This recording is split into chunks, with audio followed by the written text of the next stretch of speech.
Hello, everyone, and welcome back to another episode of the Capes and Lunatics. It's me, Phil. Lilith is here. Kristen is here. Justin is here. And another special guest, friend of the show, returning once again, Mr. David Pepose. Thank you for putting up with us again. Hi. Me. Well, thank you guys so much for having me. Excited to catch up and excited to talk comics with you tonight.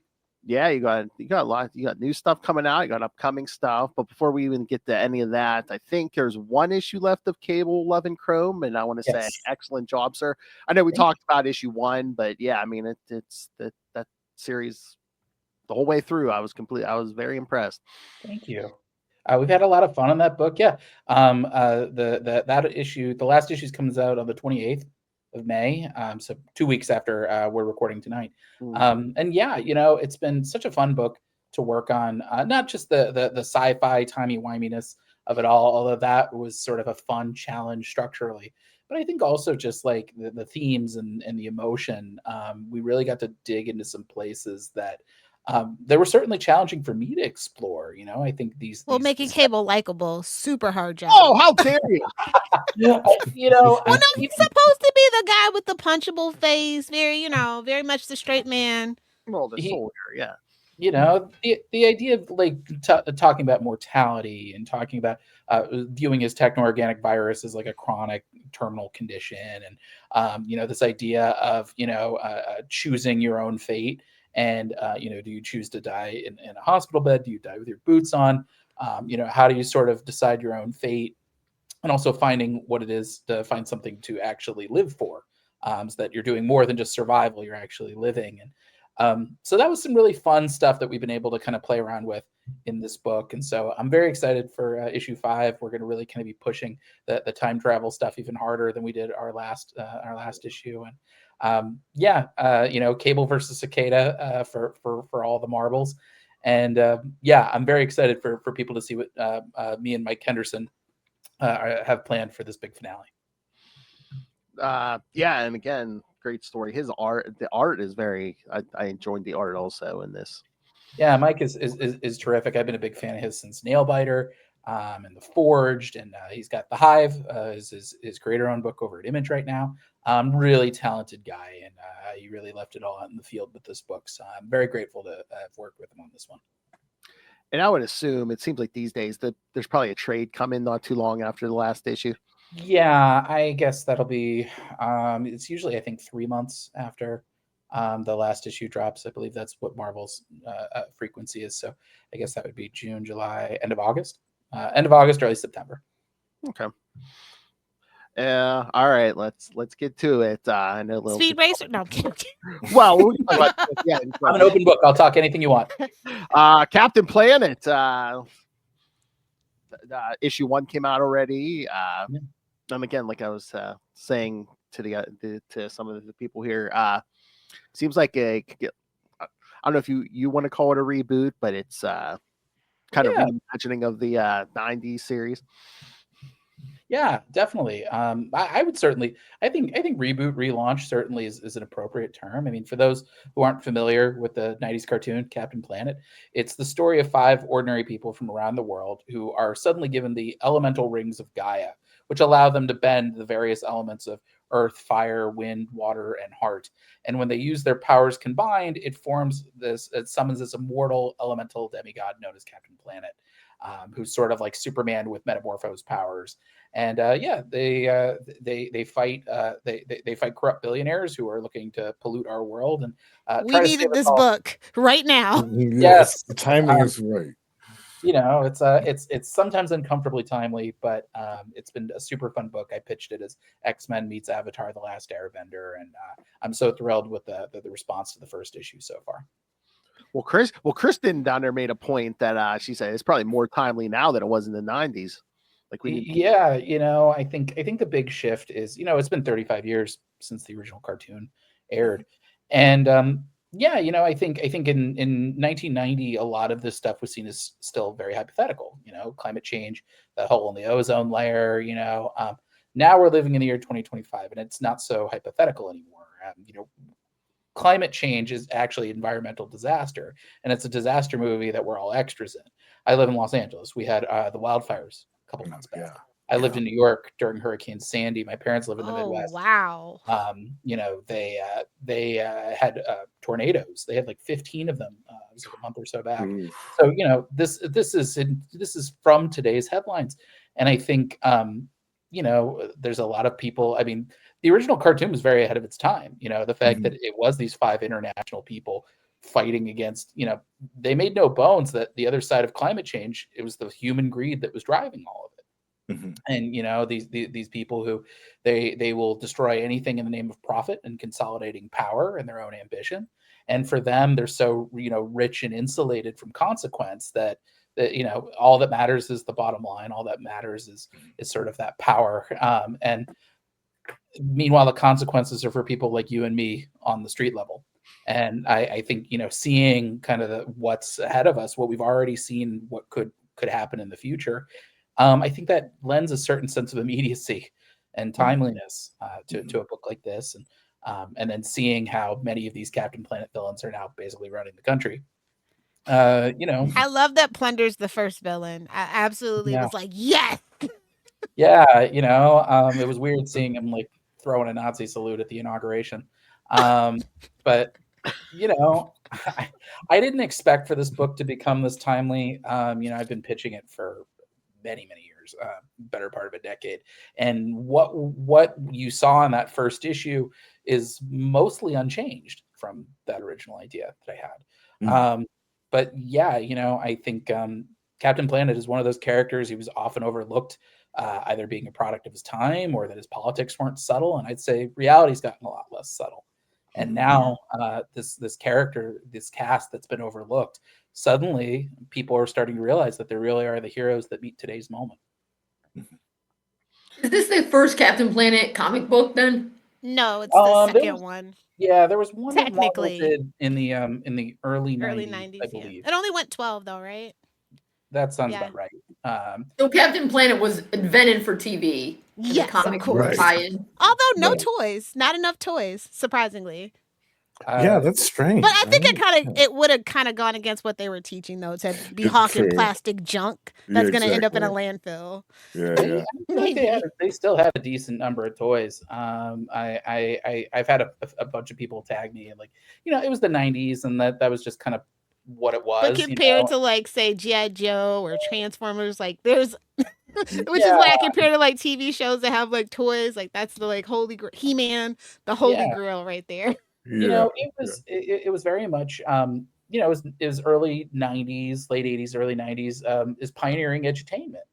And I give Ted Turner and Barbara Pyle and Nick Boxer a lot of credit that their thinking was, we want to educate a whole generation of children about environmentalism and the different vectors that conversation can be had. And I looking at the year 2025, maybe not enough people watched it or took it to heart. But I think also, we're also living in a world that's being run by geriatric boomers. So they were certainly not watching Captain Planet. So, maybe there'll be a comeback, but I think for me, because we're sort of relaunching this book and we are targeting it for a little bit of an older audience, we're not targeting the young children demographic, but instead, similar to Space Ghost and Speed Racer, my goal was to sort of start off on the ground level, kind of clean the slate, start with a brand new continuity, and then also just to show people like, hey, Captain Planet has grown up alongside you. So these memories that you have or might have remember or might have gotten through cultural osmosis from your childhood, let's fast forward this a little bit. Let's say the story starts firmly in the year 2025 and the world outside your window.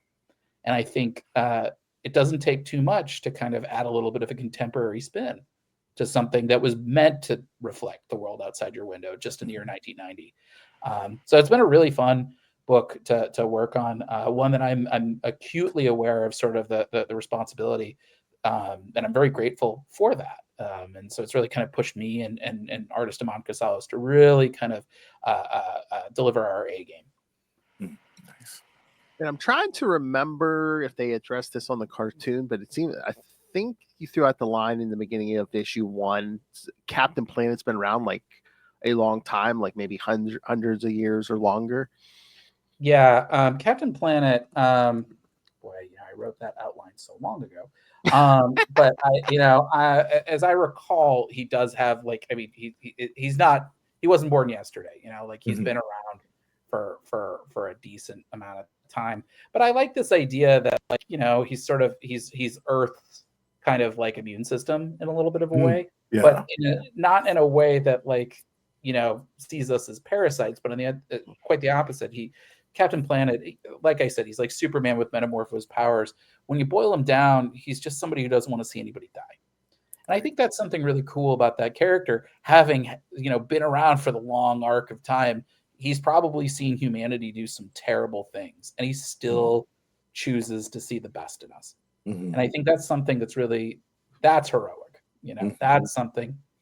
The fact at that the end of the day, humans are supposed to have a symbiotic relationship with the earth. We're supposed to be the stewards of the land, not the destroyers of the whole planet. So he still sees that, I think, maybe. Oops. Like it's definitely one of those things. We talk about it a little bit in actually issue 2, and we actually have a preview out of that online, so I don't think I'm spoiling too much, but we dig into that history of Captain Planet and this idea of it is supposed to be symbiotic with human beings, and that sort of that informed, I think, our recontextualization of Gaia, rather than having her be a demigoddess, which kind of gives the Planeteers like another out. It gives them like a get out of jail free card. Having her as a human being who's more like a Dalai Lama figure, that kind of like she's the conduit, between sort of this elevated being like Captain Planet and then these all too human Planeteers who wind up getting the rings. And she's sort of in that little middle ground. But I like the idea that like you can't just summon a genie and wish your problems away. Like that's a fundamental misread of Captain Planet. I think he's there to sort of help turn the tide when he's needed most. But ultimately, the theme is the power is yours. It's people like you, right? Level. And it's only going to be people coming together from all walks of life, from everywhere around the world, if we're going to turn this thing around. So I think that's really that certainly informed my approach to Captain Planet. And it was really, it's nice because the Planeteers they come from different walks of life. They've got very specific contexts and backgrounds and relationships with the greater environmental conversation. But their personalities are so strong and their powers are so interesting that when you put them in the same room together, which you're going to see in Captain Planet 2 coming out in a few weeks, sparks are going to fly, and their initial meeting is going to be more explosive than anybody might have predicted. Very cool. Can't wait. I really enjoyed issue 1. I like Gaia as like the high priestess. I really like that change. Thank you. A long line of high priestess. Yes. Yes. And you'll get to see some of them in issue 2. Because Cap's got history, and you'll get to see that, which is kind of fun, and it gives, I think, a little bit more weight behind that mythology. Just the fact that like he's been showing up across history, but we didn't keep that good of records back then. But I think for me, when I'm approaching a reboot like this, I did the same thing on Space Ghost. You always want to try to figure out not just what their powers are, but you want to figure out limitations. Because it's very easy to have 5 elemental bending young people, like they could just like run rampant. So you have to give them like challenges, and then that's not including this magical genie figure that they can summon. And so I built this origin story really structuring it around that of like, when do we deploy Captain Planet, but also how can we take him off the board in a way that he doesn't sort of upset the entire thing, but when he is there, how do we give him some threats that are worth his time, but also when he's not saving the day, what is he doing? And how do we continue to have him be a factor when the Planeteers have to take the torch?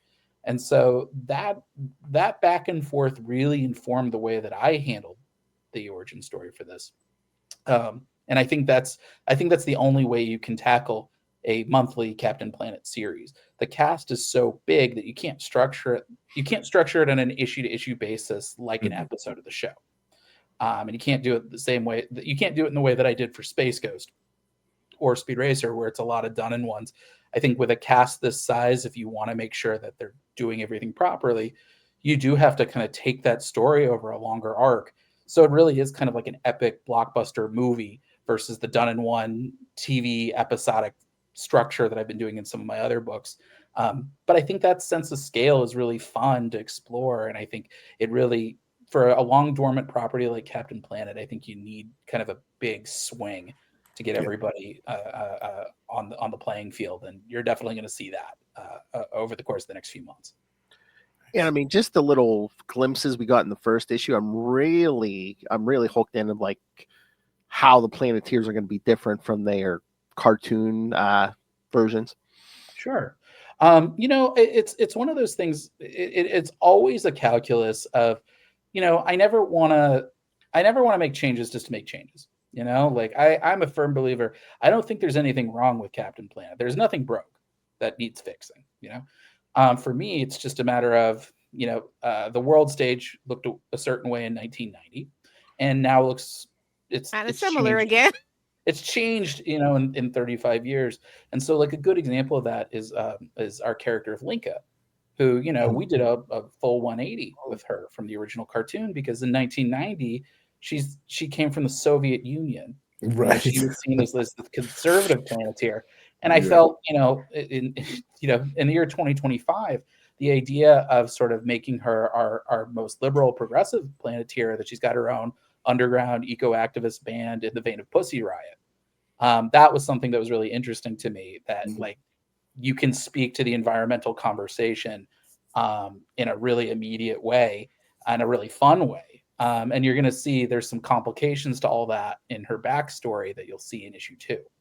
So, things like, Mati was another big change that we made. And I think that came from trying to anticipate, a lot of people used to see Mati. They used to. Oh, I got the heart. I don't want to be Mati. Yeah, they used to treat him as the punk talking to animals, first of all, yes, please, thank you. Yes. But it goes so much deeper than that too. And like a lot of people don't like, I think it's like the misogyny of like empathy and things like that too, Mm-hmm. Yeah. And so for me, I wanted to make Mati a more active figure, and the idea of him coming from the hardest background out of all the Planeteers, that, he's got this ring that gives him tactical telepathy, but as you see, it's also kind of rewritten his personality a little bit.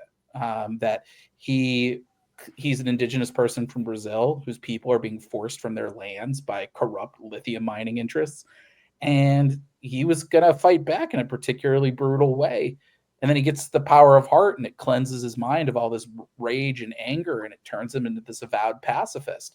But he's a pacifist who could wreck you.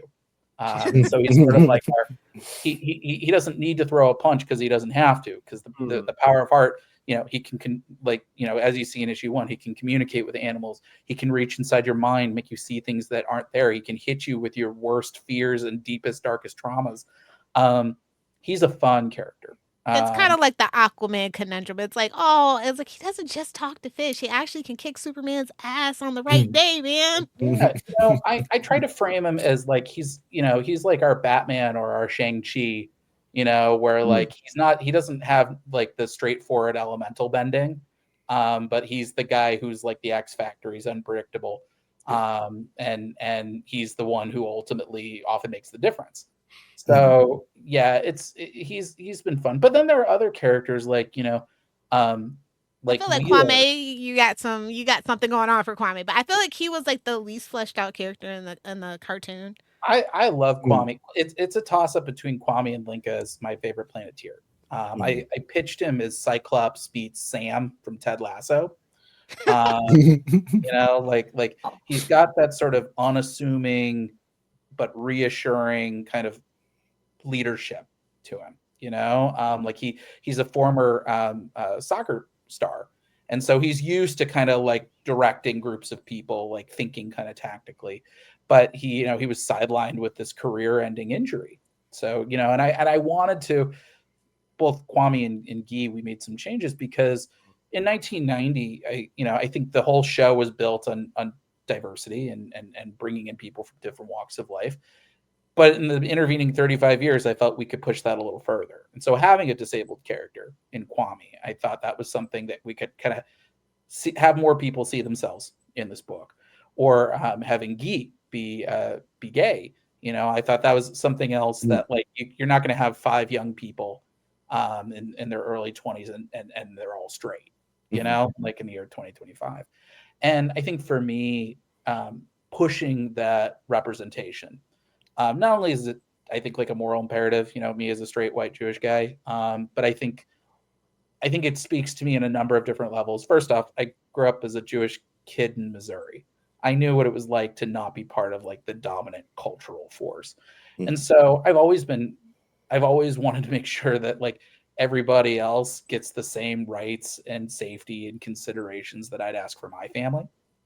But also I think just from like an aesthetic point of view, like I think it's so boring to just have like a whole team of straight white people, you know, like I think having people from different walks of life and people from different backgrounds and people who represent different facets of the human experience, like that just makes a story more textured and interesting. You know, I mean, anybody who liked giant size X-Men, number one, you know, from way back in the day, that was a huge influence on this book. You know, this idea of bringing in this diverse international cast.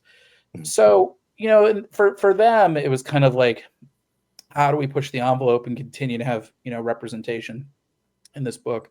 And then there's Wheeler, who, you know, Wheeler for the most part is actually very similar to his original incarnation, but we've tweaked his backstory a little bit in that he's an auto worker from Detroit, because I felt like he's obviously going to be sort of the conservative Planeteer. He's the one who's sort of the skeptic of all this, of like, why does the Planeteer's mission matter? Why can't we just give this to a higher authority? And that becomes, I think, a core theme of this origin is, why does the Planeteer's mission matter? Why does it come down to them? And so following Wheeler on that journey, I think, is a really important moment. And so, yeah, you know, I think each of these characters brings a different, unique perspective and flavor to the mix. And so, you know, when you put them all in the same room, it's really fun to write, and kind of watching these characters sort of play off one another. Yeah, those strong personalities wind up being a real gift as a writer to get to explore. Well, I did get one question for you. Carl Kramer wanted to know if Captain Planet's going to address the massive environmental impact of animal agriculture. Boy, you know, there's so many different things that we could address that we couldn't possibly fit all of them into any How about the sham of individuals having carbon footprints? Yeah. That we should be more responsible than the corporations. How about that one? I can say that obviously a corporation and the guy running it. I mean, we don't have to trade credits. Okay.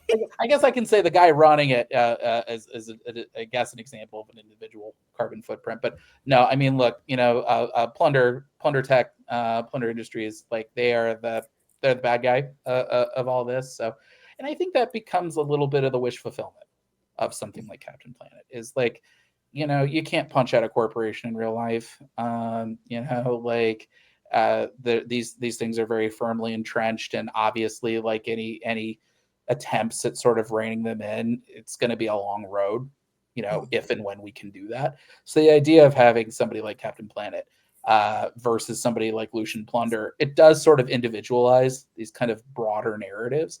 And so, yeah, the idea that, you know, you can defeat a billionaire, you know, like this one-on-one. Yeah, I think that's a little bit of the wish fulfillment of all this. You know, I think ultimately, like, you still need to navigate this being like a coherent story, you know, particularly like in the superhero genre. And so I don't think it's necessarily framing it as, oh, hey, like if you individually recycle, you're okay. You'll save the world. But I do think, you know, any sort of superhero story, it does kind of come down to like, well, it's these people, you know, it's these people who are protagonists that if they don't step in, the world is doomed. And so you kind of have to like thread that needle a little bit. But ultimately, you know, like I think it's going to be a collective effort, whether it's to defang the corporations that are sort of causing all this, or to hopefully come up with a better option. Mm-hmm.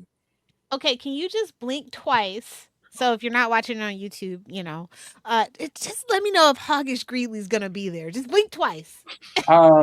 Hoggish Greeley. He's somebody we're sort of keeping in the back pocket. Well, Dr. Blunt obviously is the best Captain Planet villain next to totally. Plunder. Yes. Hoggish Greeley, I don't know, it's just something about him. I just he's a great villain that we did not want to use in the opening arc because he's just too good of a villain. You know, like that's somebody that that's something I'd really want to develop because I think the parallels are so strong to like what's going on in the White House today that like that's a story you can do something really interesting with. So I didn't want that's something you wanted to introduce. Ultimately, with an origin story, you want to introduce the core characters. And so I felt like Lucian Plunder was like a good figure to kind of anchor that, origin story on. Because of his wealth and power and access to technology, you can spin off other important Captain Planet villains like Dr. Blight or Duke Nukem. But yeah, Hoggish Greedley, I've thought a lot about Hoggish Greedley, and there could be some really interesting things that we could do with that character in a second arc that would be really fun to explore. How I don't know if you want to say do you know how long the first arc is? How many issues is it? Yeah, so our origin story is going to be 6 issues. Okay. And so Jay Lee is actually doing a series of connecting covers across those first 6 fun. issues. Oh, cool. Wow. You'll see Cap and the Planeteers all kind of in a jam band. And then it's actually a conversation I need to have with Dynamite soon. But it's really, we got to gauge interest, just to see what the interest has been in the book, just make sure that they want to pursue and we want to pursue, and also just kind of pacing out my own bandwidth, making sure that like if I continue that I can deliver a story that's like worthy of everybody's time. But yeah, I would love to keep writing the series. It's super fun, and like I said, the characters are excellent. But if 6 is what we get, I promise you're going to get a very strong beginning, middle, and end. Like I said, I'm writing this more like a movie than necessarily as a TV show. So this was sort of my big blockbuster take on. Well, fun fact, that live action movie has been in developmental hell for at least 25 years. Yeah. Just I know Leonardo DiCaprio's company was involved. I know Glenn that was the most really recent for a long one. time. I think for me, from what little I've heard, just reading the trades and things like that, I don't love the idea of I don't want to do a deconstruction of Captain Planet, and that could either go, and I've seen it done in one of two ways. Either, he's a sad sack, or he's like homicidal and like dark and bleak. And I know that like, let Captain Planet wear sweatpants. Well, it's just you always want to pay respect to these sorts of properties. Like I don't think it's worth anybody's time trying to like exhume something that's been dormant for however many years and then kind of thumb your nose at it. And so for me, you want an earnest take on it.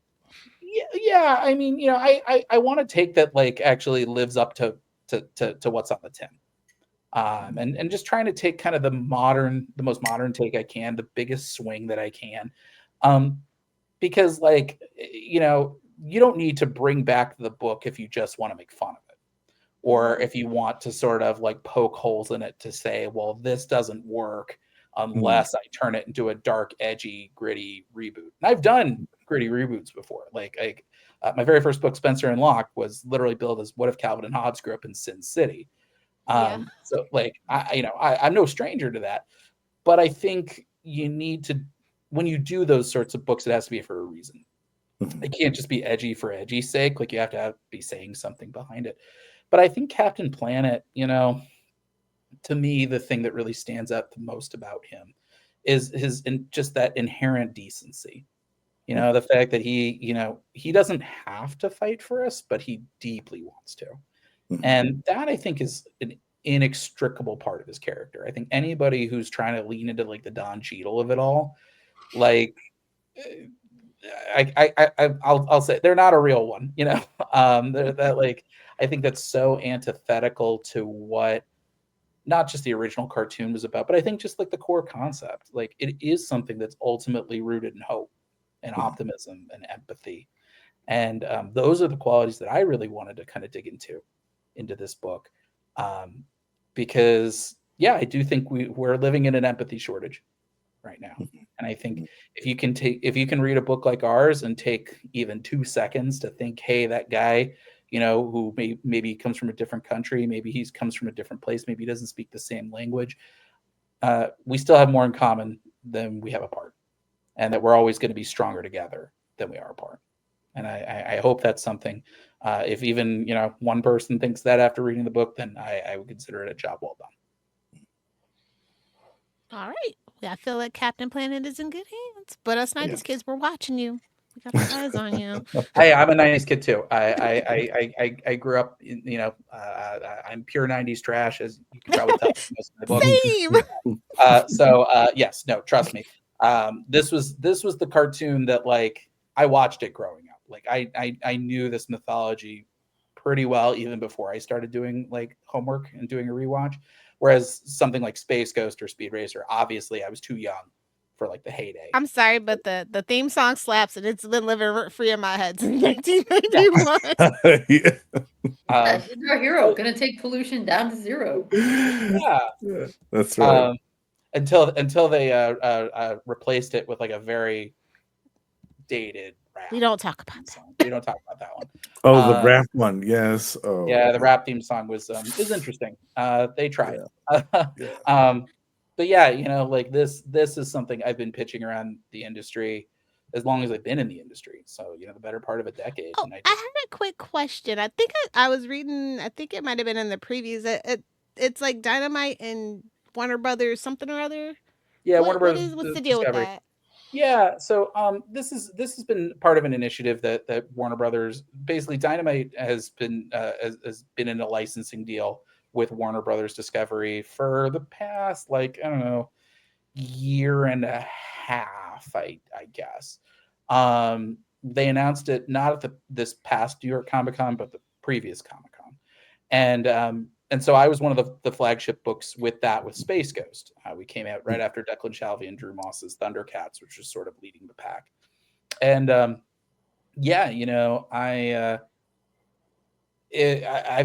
been sort of in that stable for a minute, and that's part of how I wound up landing Captain Planet. Was I saw that Dynamite had sort of expanded their titles beyond sort of that original core group of Thundercats and Johnny Quest and Space Ghost and Powerpuff Girls. And so they had added in things like, I don't remember all the ones that they added, besides Captain Planet, of course. And so I was at San Diego Comic-Con, it was last year, and I saw that press release go through. And I was at BarCon, and I saw my publisher, Nick Barucci, at the same bar, and I marched over with the email and said, do you have anybody on this? Because if not, you got to give it to me. And then I saw my editor, Joe Rybant, who's my editor on Space Ghost, and I saw him at another party later that night, and I told him, I was like, do you have anybody on this? And he's like, I don't think so. And I was like, let me give you a pitch. And the rest is history. Oh, cool. I mean, that should be the passion they're looking for. Be like, no, you must give me this book. I just think, it's got all the elements for a blockbuster success. I think that between the timeliness of its themes, beyond how organic and diverse its cast is, but the fact that we can inject kind of different pop culture strains, in the intervening years, I've thought for a very long time, over a decade, that this is something that has been long overdue a 21st century revival. So I feel very fortunate to be able to kind of lead the charge with Amon to bring that to life. Well, I could talk Captain Planet all day, but you do have Speed Racer as well. Another iconic 90s kids reruns from the 60s. Yes. Yeah, because we did get the little tease on Free Comic Book Day. Yes. Speed Racer. That's been such a fun book to work on. And that was actually another project that came about after after San Diego Comic-Con last year.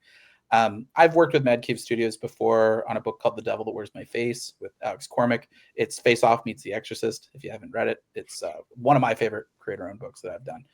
And one of the editors over there, Chaz Pangburn, he and I have kept in touch since I did that book, and he's batted different types of IP at me, to see if there's any, if we could do something together. And either the timing didn't work out, or I didn't know the property well enough to really give a good take on it. but he cornered me at San Diego as I was doing a signing with him. And he said, listen, we've been doing these Gotcha Man comics with Tatsunoko, and they've been very well received. And so we're actually going to be expanding that partnership. And so we are going to be doing Speed Racer comics. And would you have any interest in that? I love writing car chases. You can see it in my earliest books. Both volumes of Spencer and Locke have car chases. I even have a carriage chase in Devil That Wears My Face. Moon Knight City of the Dead, we have sort of like a Top Gun kind of like dogfight through the City of the Dead. I love being able to try to convey motion and speed and intensity in a static medium like comics. And you see some of the all-timers have done some amazing stuff. David Aja with Hawkeye, Trad Moore with Ghost Rider, which is an all-timer. George Santiago Jr., I'm going to toot my own horn a little bit, did some amazing car chases in Spencer and Locke line too. So the idea of being told, hey, you can write, we'll give you a 15 issue, and then wound up becoming 16 with Free Comic Book Day. 16 issue runway where you can do a car chase in every issue. I knew that I would never get that opportunity again. And I think it's one of those things that Speed Racer at its core, I pitched it as Rocky in a race car.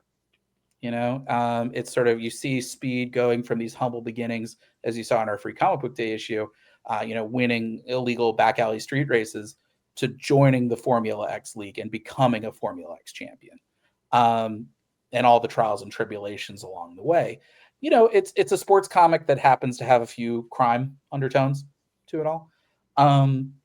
But yeah, it's such a fun book, and I think it's a really nice mental palate cleanser for me in a way. I've written superheroes for a minute now. I've been working at Marvel for like 3.5 years now. And I love writing superheroes. I think that's what I was put on this planet to do. And I feel like I'm doing fun stuff with Cable and Space Ghost and Captain Planet.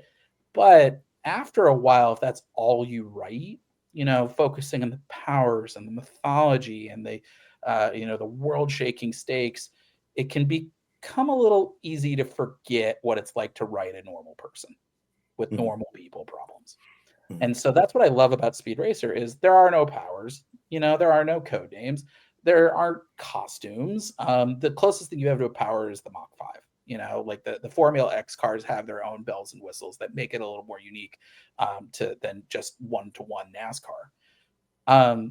But it's ultimately, these are very human problems that Speed is dealing with and navigating. And so it really becomes very character-driven. His reasons for joining Formula X are very personal. The stakes are very high for him personally, and you'll learn more in issues 1 and 2 why that is. But like the soap opera becomes a core part of all of this, and even during the races itself, the color commentary and the play-by-play to kind of help sell these actions. It's very involved in terms of like the dialogue, more than I was ever expecting. But I think the extra kind of time that it takes to add that polish to it really pays off. So I'm really thrilled with the way that this book is coming together. We're still very early on in my run. I think I'm about to start chapter 4 of 16. So like my first quarter is about to be done. But yeah, similar to Space Ghost, it's brand new continuity. You don't have to have watched any previous episodes to appreciate this book. All you have to do is pick up issue 1. If you missed Free Comic Book Day, that's okay. Issue 1 is also going to serve as a number 1 should, where if you haven't read anything else, this is a perfect entry point for this book. And is this kind of going to be like its own little universe because Mark Russell's doing a Racer X book? So are you guys in communication about, yes. So yeah, Speed Racer is going to be sort of the flagship title that then you will see some of the other characters sort of spinning off into their own stories, as well as seeing them in our book. So so Racer X is going to kick off sort of our line of Speed Racer spin-off books, and Mark Russell's doing a great job with it. He's actually ahead of me at this point. He's I'm trying to remember how many issues. I guess it doesn't matter how many issues his spin-off is going to be. But spin-off for Chim Chim. That's all I'm saying. What'd you say? I'm sorry. Spin-off for Chim Chim the monkey. I think there's been some discussion about something Spritle and Chim Chim related. It's almost irresistible, even if it's just like a one shot or something. Like those keep two your are just eyes like a peeled. dynamic duo. YouTube creators. With them.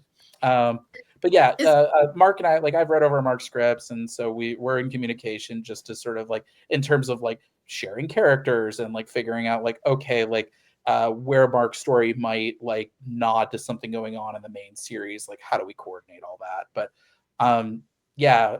Mark is doing some really cool stuff that kind of really digs into Racer X's head a little bit, and sort of positions him as sort of this nice bridge between Speed, who's a driver, and Pops Racer, who's sort of a designer.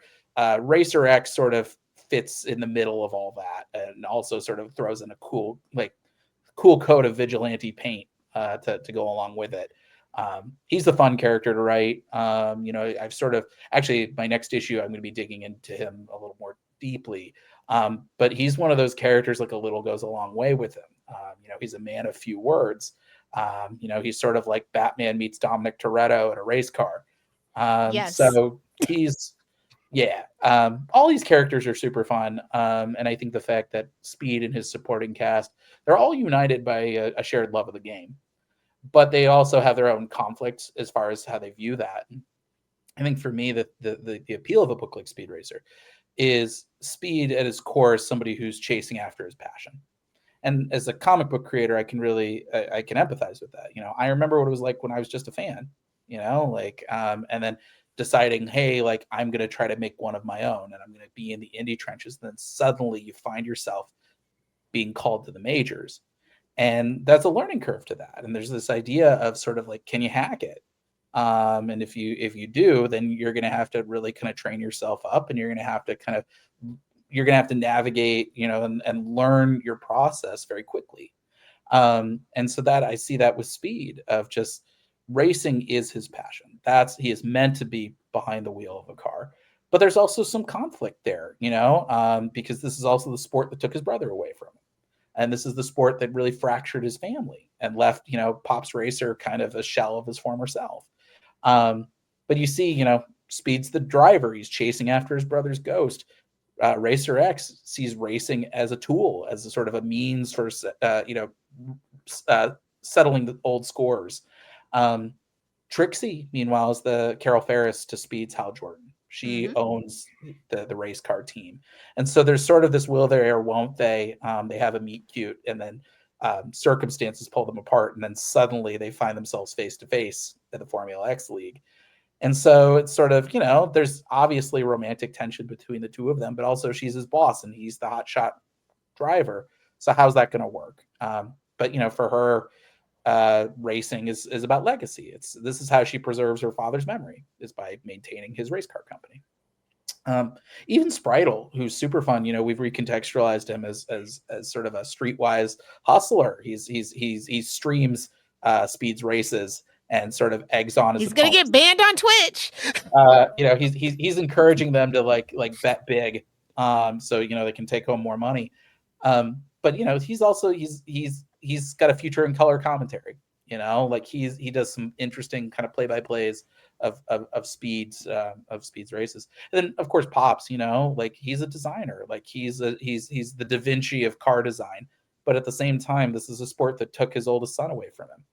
And so there's a lot of conflict about the sport and also Speed's participation in it.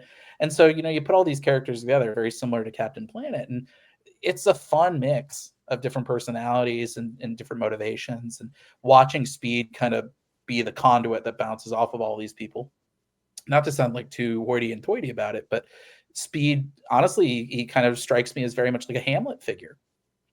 He's very much driven by his passions. And so he's somebody who, you can feel that tension, that spark, that chemistry with him and Trixie, but also, he can get really amped up when he wants something, but also the lows can be real low for him. And just, being able to write a character that is sort of, you can sense that those still waters run really deep for him.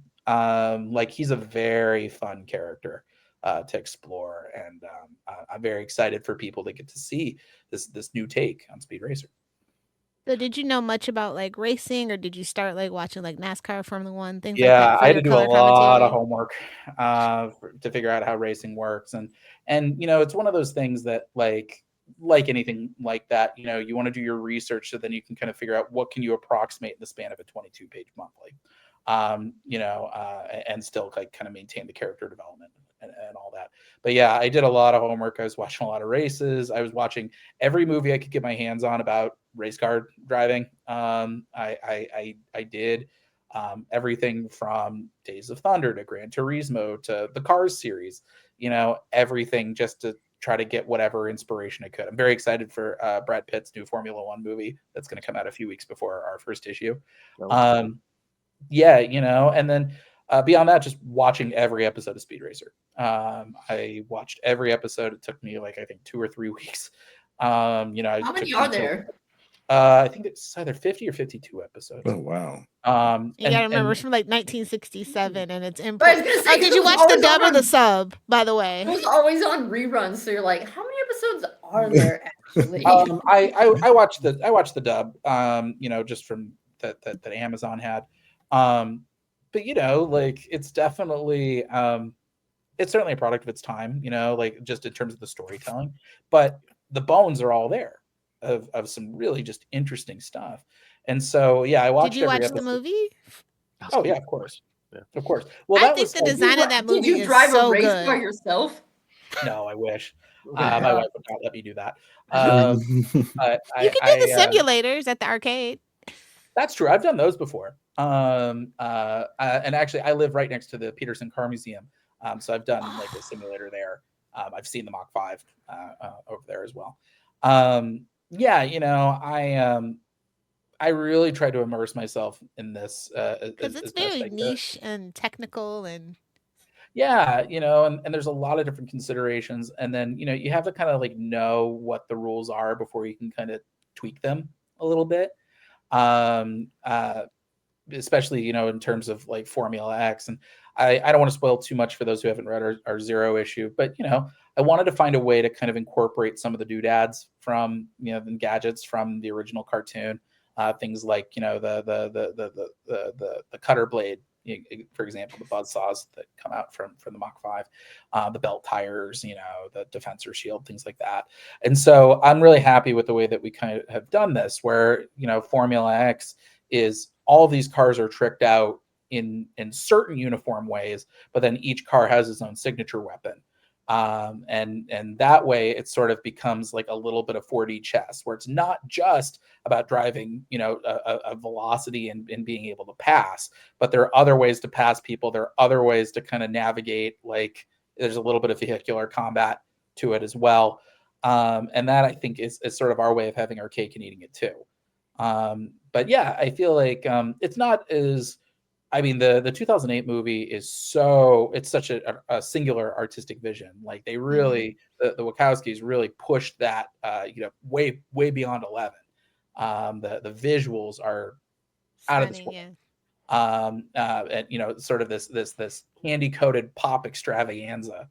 And so for us, we, you know, obviously we didn't want to just try to replicate what the Wachowskis did almost 2 decades ago, because that's showing up to a party that we're never going to win. For us, you know, I really tried to pitch it as like, you know, sort of like a synthwave version of like Miami, you know, and we're going to see, I'm again, we're very early on, but I imagine with each different race, the settings are also going to kind of dictate the visual tone a little bit of all this. But yeah, like I've been trying this one. I think I probably did more research for Speed Racer than I've ever done on a book. I think that the closest I ever did was for Devil that Wears My Face, where I had to learn about the conclave years before the movie came out.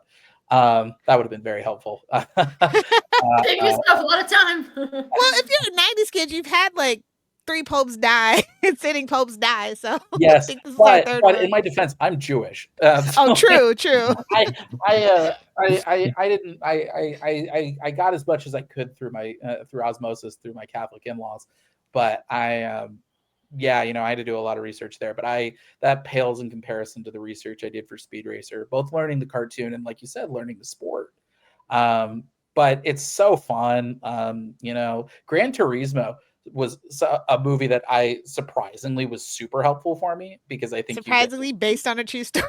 Yeah, but like I think, you know, seeing this person kind of learn the basics of racing was very helpful for me, also learning the basics of racing. And so that was actually one of the first movies I saw, and I'm glad that I started there, because it wound up being extremely helpful in terms of me better understanding all the race car movies that I watched after that. Oh yeah, the spirit is there. Kids, issue 0. He even finds a way to get Spritle and Chim Chim in the trunk of the car. So, and it makes sense. Plastic Spritle and Chim Chim. It's a sad commentary in the world that you don't really have to do much research for Captain Planet. I mean, the devastation is just right there. Well, you know, and I'm fortunate sure that I grew up watching that, so like a lot of that was still kind of baked into my pop culture DNA. But yeah, Speed Racer and Space Ghost as well. You know, you have to kind of do that degree of homework just to kind of figure out the lay of the land. Especially with those older cartoons where a lot of these characters only show up once or twice. A lot of them aren't named at the beginning of the episodes. That really kind of killed me while I was watching these. Is I'm like, I don't know what this guy's name is, but maybe I'll find out like 2/3 of the way through the episode. Whereas I think by the time the 90s occurred, everybody kind of knew, like, okay, if you introduce a character, you need to do it by name. You need to give them a name. They're important. But yeah, you know, I think doing that homework is really essential, and it certainly has been helpful for me, because as I script, I'm able to then kind of look back at my notes and be like, hey, I need a character here. Is there a spare character that I can use? You know, because it's always better. I prefer to draw from that pre-existing mythology rather than, you know, I'd rather avoid making up a new character whole cloth, just because there's so many good ones that we can draw from. And so, yeah, doing the homework, I think, is kind of an essential. Well, fans love that. If somebody comes in that is like, oh, we found that guy that was in only one episode. Woo! Yeah. I mean, I'm the guy who wrote a whole comic series where like the core plot point was that Beetle Bailey was brothers with Lois from High and Lois. So I if I can find those like tenuous connections, I will endeavor to do so.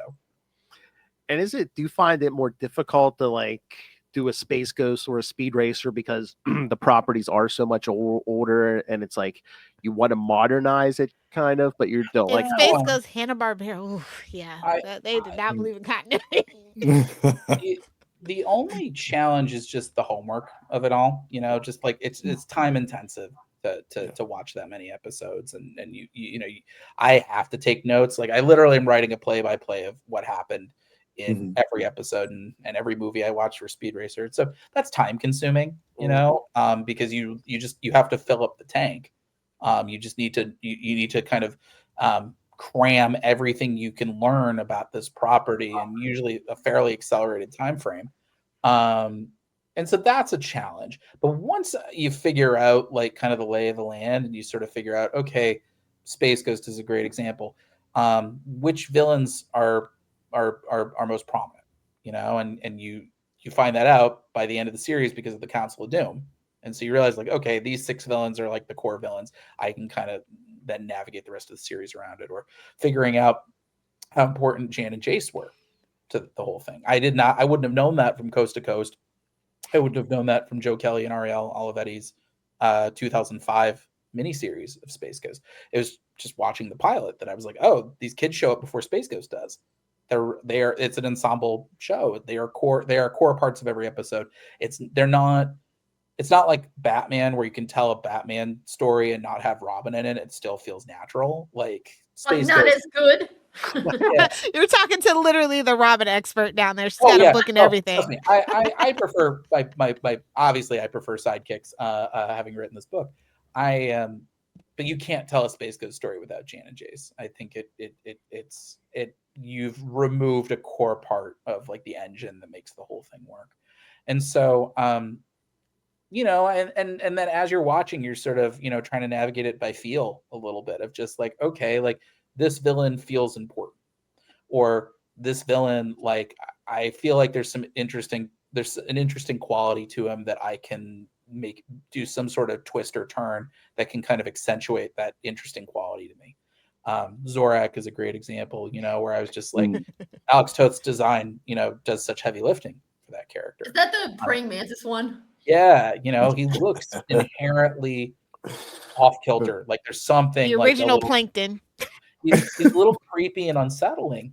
And so the idea of that concept and the fact that he had followers, I was like, okay, like if he's creepy and unsettling and has followers, what if we recast him as sort of like the Charles Manson of space, where he's a cult leader, and then that sort of by following that thread, I was then able to say, okay, well, if he's a cult leader, what is he praying to? All right, we can now introduce Lokar as sort of this like Lovecraftian, space god, and that way we can kind of put the bug bros together.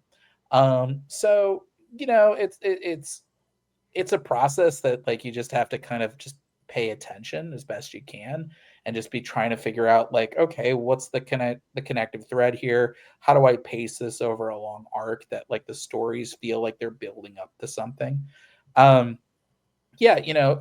It's a little bit of an involved process. It definitely takes some time. I'm not the fastest outliner in the world, and I think it's in part because I dig really deep when I write outlines. I write it not just on an issue-to-issue basis, but I also I break it down page to page before it's even approved. So that way, like the licensor knows exactly what the plan is. There's no guessing or relitigating, or at least at a minimum. We all know what we're getting into when they approve it. And so, I think the homework is the toughest part.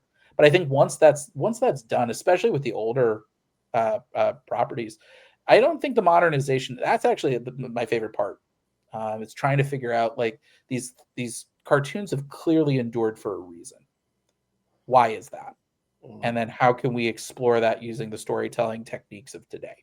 And I think that makes the whole project very interesting to me. You know what? You're sitting here talking about all the notes you take. I know you're always a busy man, but I almost feel like you have the beginnings of books you could sell, like the unofficial guide to everything Space Ghost, the unofficial guide to everything Captain Planet. Never say never. I will say like Space Ghost, when I originally pitched that book, it was just a 13-issue run, and thanks to all the support of all the readers and retailers and press who've really rallied around that book, we've extended to a season 2 of that series. And so that's a book that I never realized what a profound impact that would have on me, on my career. I wasn't sure if it was going to catch on. And I feel that way about every book, but I didn't know. I was like, have people forgotten Space Ghost? Are they has Coast to Coast so calcified the image of that character that they won't accept anything else?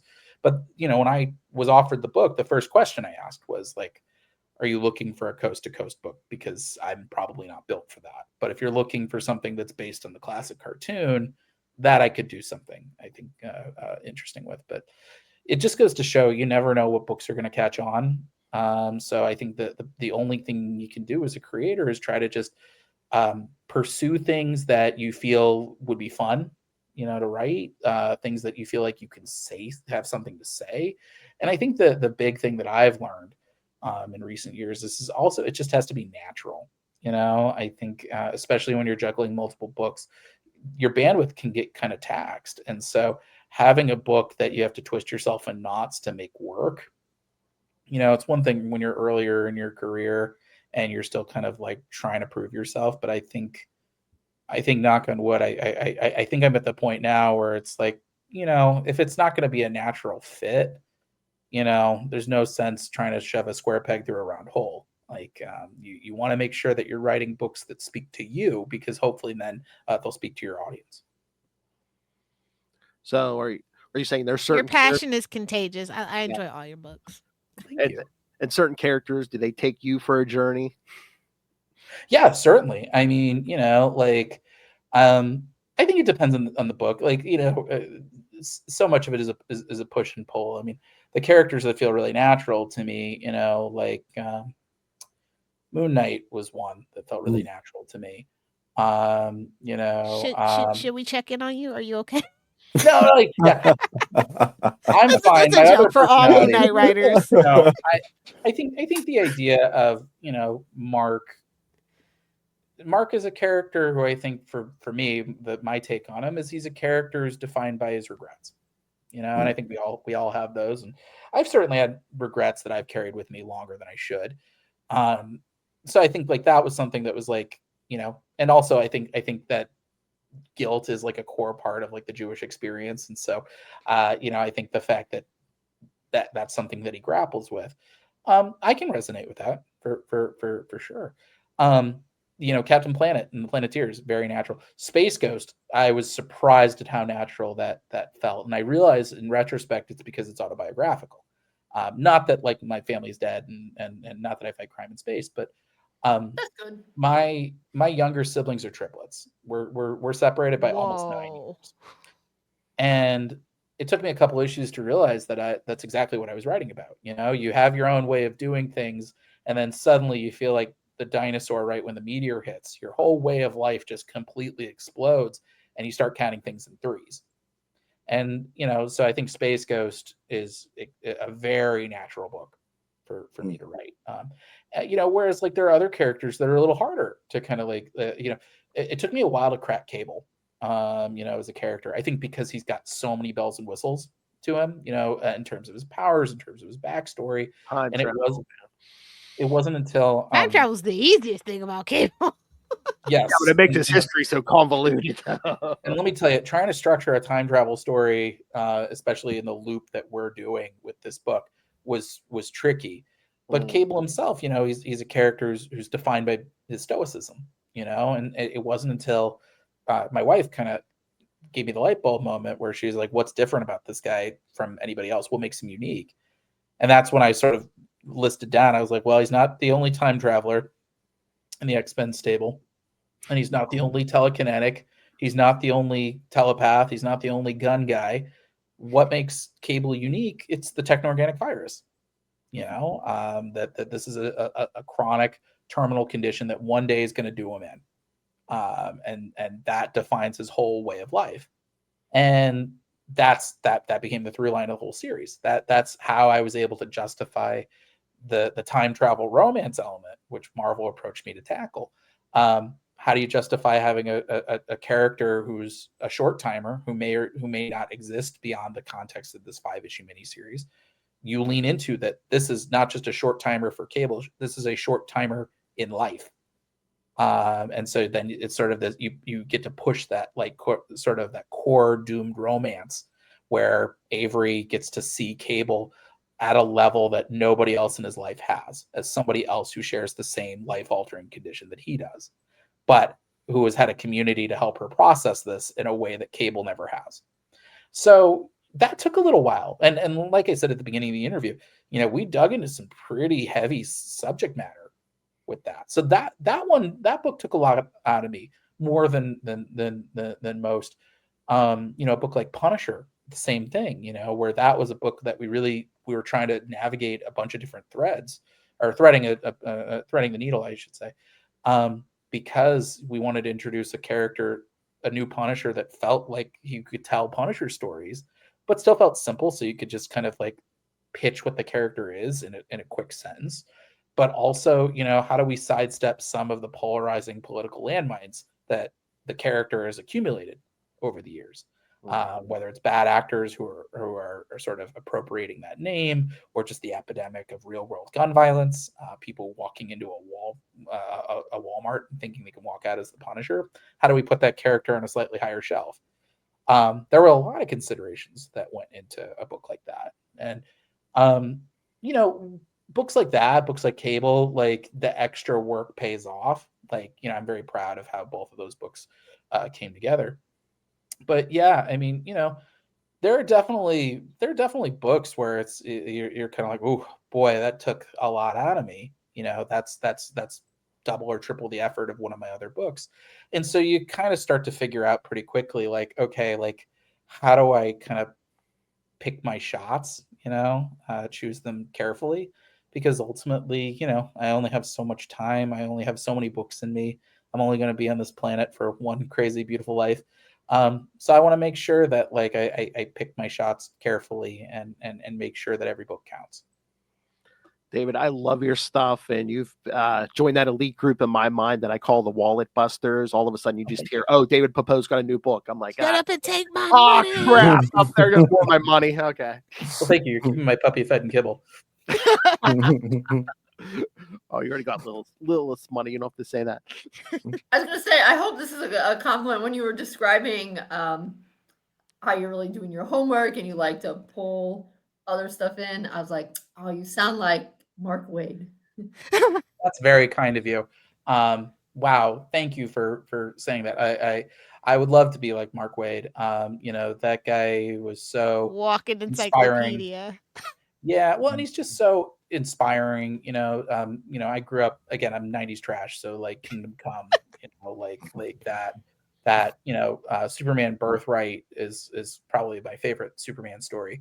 You know, Mark, and also I really admire Mark is one of those people who he's a real leader in the industry. I feel like Mark and Gail Simone are like the two people who I really look up to as far as like leaders in this business. Mark is not afraid to defend his fellow creators. He's not afraid to stand up to bad actors. You know, and I think that comes with that experience. It comes with that seniority. But I think it would be so easy for someone like Mark to just turn a blind eye.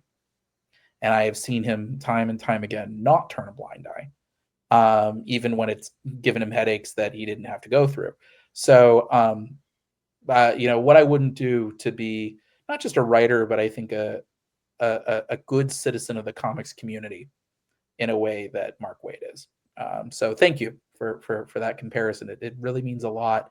What I wouldn't do to have half his talent, but I will strive to try to reach that same level of integrity.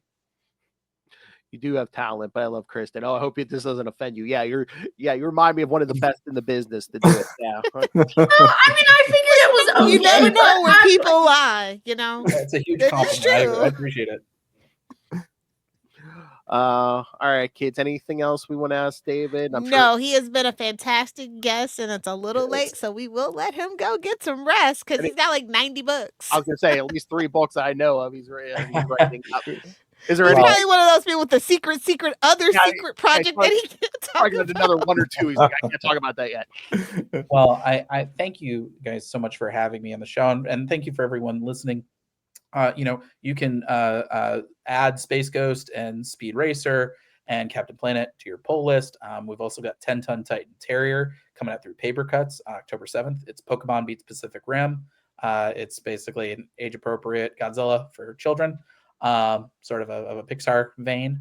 Yeah, you know, you can follow me online. I'm on Twitter, Instagram, and Blue Sky at PeposeD.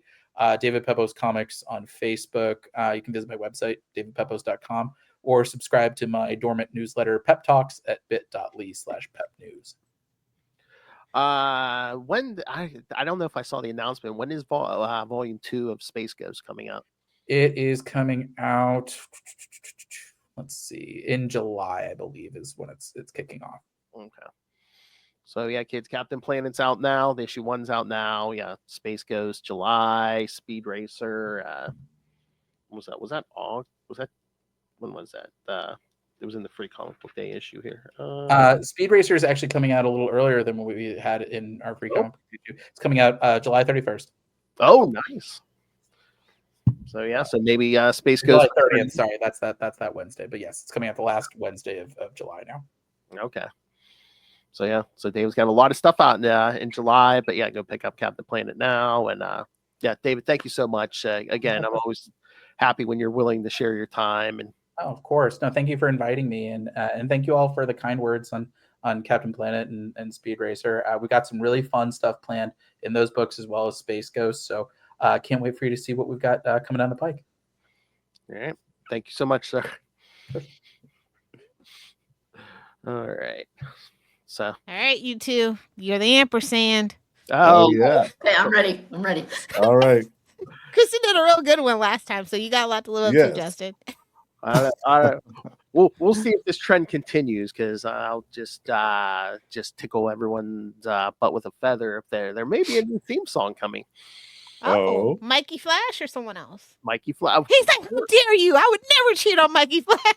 The composer, the original? No, I go nowhere else. Yeah, that's a Mikey Flash. All right. I guess I should do some plugs.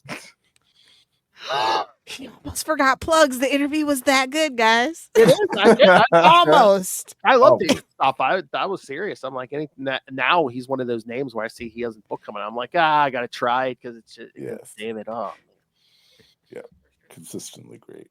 Yeah, then our buddy Russell was doing a couple episode podcast with David about the ghost stories. Yeah, the space ghost one. Yeah.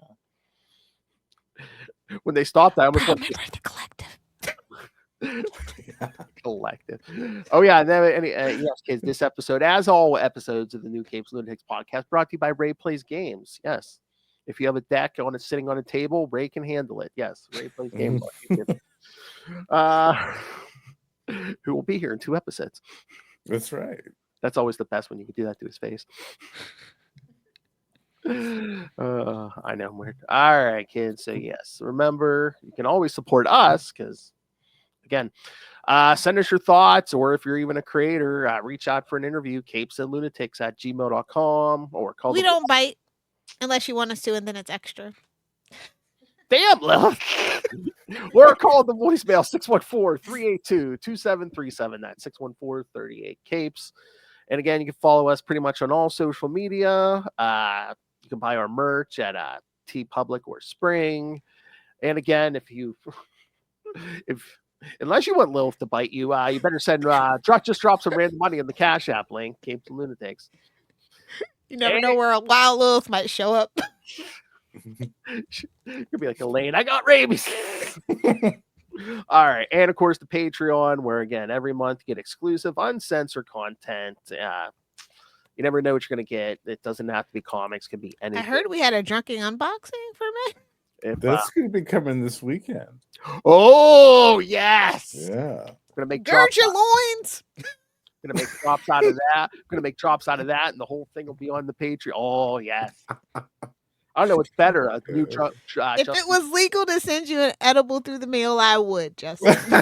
Well, thank you. I do have a nice stock of gummies, though, so we're all set. Oh my!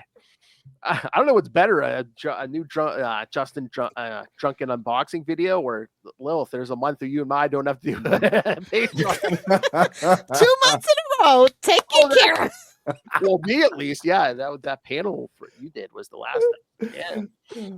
All right, so yeah, subscribe to Capes and Lunatics Plus, patreon.com/CapesandLunatics, which all the reviews say is don't be a proud member of the Is there a collective insanity? Boy, who put that together? Ray. All right, and we got some other people doing some other things here. Pop it up. Hey-o! Oh my. All right, first we get to this Justin the Owl. Yes, he does another podcast. Well, he's always doing something. I did listen to the first Shadow episode you and Russell did. Excellent. Oh, nice. Good job, yeah. Thank you. Yeah. And again, just like you, I'm that's awesome. His obsession began with an Alec Baldwin action figure from that from the Shadow film. Yeah, I love it. I love it. Yes, we just started that show, and we also have another series dedicated to Marvel's Sleepwalker going on over at the Lost Library of Legends, digging deep back to the 90s all the way. Nice. Wait, we're all waiting for the drop. So. Back when? Going back to the 90s here, bitch. Double biscuits for me. Oh, that's naughty. It's me, your old pal, the owl. All right. And of course, kids, now you need to go to Amazon. And I know you know how to get to Amazon. Pick up Dick Grayson, Boy Wonder, written for the 75th anniversary of Dick Grayson. But I promise you, no matter how big of a comic fan you are, even Mark Waid will find new information in this book. Ooh, it's a high standard. Maybe he forgot. So yes, go on Amazon. One day we'll find out the origin of that one phrase. One day. What diggity? Oh yeah. Dang. I asked him about it one time, and he said he didn't remember. Yeah, we asked him once too, and he said the same thing. Diggity dank. That's all right. I asked Terry Kavanaugh the one time about they had a mysterious Spider-Man villain in like, what was it, a 2 or 3 issue arc, and I said, who was it? Who was actually in that armor? He's like, I can't remember. I'm like, oh yeah, that's right. That's right. Yeah. Oh, you don't know what's ever going back to it. that story. And again, Tyler, been a little busy, but hopefully he'll be joining us in the future. Well, it's the year of Superman, baby. Yeah, he's going to be busy all year long. So check out Lots of homework. So check out his other podcast, The Krypton Report, with himself and the ninth wonder of the world, Mr. James Cole. Again, you shouldn't fear Chuck Norris. You should fear Mr. James Cole. So. All right, let's do this. All right, kids. Get your ampersands at the ready. All right, kids. Again, thank you, David Pepose. Always a great talk with him. Reduce, reuse, recycle. Make Captain Planet proud. That's right. But in a The few power days, is yours. And in a few days, we're going to be talking. We're going to be doing a Chichester chat with Mr. D. Chichester, Lilith. We're going to these kids the greatness of the Risk number 1, go get it, kids. And then 1 week from today, Ray will make his return. So. Return. Stratosphere down under. Right. Return of the King. So for another week, we have been your Capes. Ampersand. Lunatics. Yeah. Woo. And yes, Justin, we do need video of Justin or Russell air guitar. Russell needs to the air guitar. Yeah. All right. They're playing in the background. Go get Space Ghost and Speed Racer and Captain Planet. Yes.